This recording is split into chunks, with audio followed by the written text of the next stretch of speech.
పెళ్ళైనా పండగైనా వేడుక ఏదైనా పట్టుచీరల ప్రత్యేక వేదిక వారాహి సిల్క్స్. తల్లిదండ్రులు మందలించారని ఎక్కువగా ఫోన్ చూడవద్దన్నారని ప్రియుడు మోసం చేశాడని భర్త కొట్టాడని ఇలా రకరకాల కారణాలతో ఈ భూమి మీద ఉండలేక బతకలేమని భావించి కొందరు ఆత్మహత్యలు చేసుకుంటున్నారు. మరీ ముఖ్యంగా చదువుకోవలసిన కొందరు అమ్మాయిలు బలవన్మరణాలకు పాల్పడుతూ కన్నవాళ్లకు కడుపు కోతను మాత్రమే మిగిల్చి వెళ్ళిపోతున్నారు. ఈ క్రమంలోనే తాజాగా హైదరాబాద్లోని ఓ రైల్వే ట్రాక్పై ఓ యువతి మృతదేహం కనిపించడం, అందులోనూ తలా మొండం వేరుగా కనిపించడం అనేది ఇప్పుడు కలకలంగా మారుతోంది. ఇంతకు ఈ అమ్మాయి ఎవరు? ఆమె ఆత్మహత్య చేసుకుందా, లేదంటే ఎవరైనా హత్య చేసి ఆత్మహత్యగా చిత్రీకరించరా? అసలేం జరిగింది?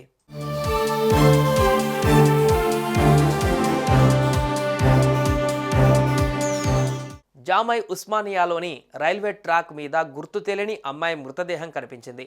ఈ సీన్ చూసిన స్థానికులు వెంటనే పోలీసులకు సమాచారం ఇచ్చారు. ఘటనా స్థలానికి చేరుకున్న పోలీసులు మృతదేహాన్ని పరిశీలించి ఆ తర్వాత పోస్టుమార్టం నిమిత్తం ఆసుపత్రికి తరలించారు. కాచిగూడ రైల్వే ఇన్స్పెక్టర్ ఎల్లప్ప అక్కడికి చేరుకొని వివరాలు సేకరించారు. అనంతరం కేసు నమోదు చేసుకున్న పోలీసులు అన్ని కోణాలలో దర్యాప్తు చేపట్టగా మృతురాలు సిద్దిపేట జిల్లా పెద్దకోడూరు గ్రామానికి చెందిన 19 ఏళ్ల భార్గవి అని తేలింది.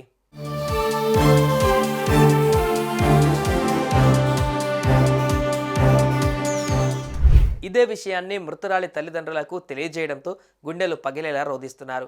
భార్గవి ఓయూ ఆంధ్ర మహిళా సభలోని హాస్టల్లో ఉంటూ ఇంటర్ సెకండ్ ఇయర్ చదువుతున్నట్లుగా పోలీసులు వెల్లడించారు. మొత్తానికి ఈ యువతి ఆత్మహత్య చేసుకుందనే నిర్ధారణకు వచ్చారు పోలీసులు.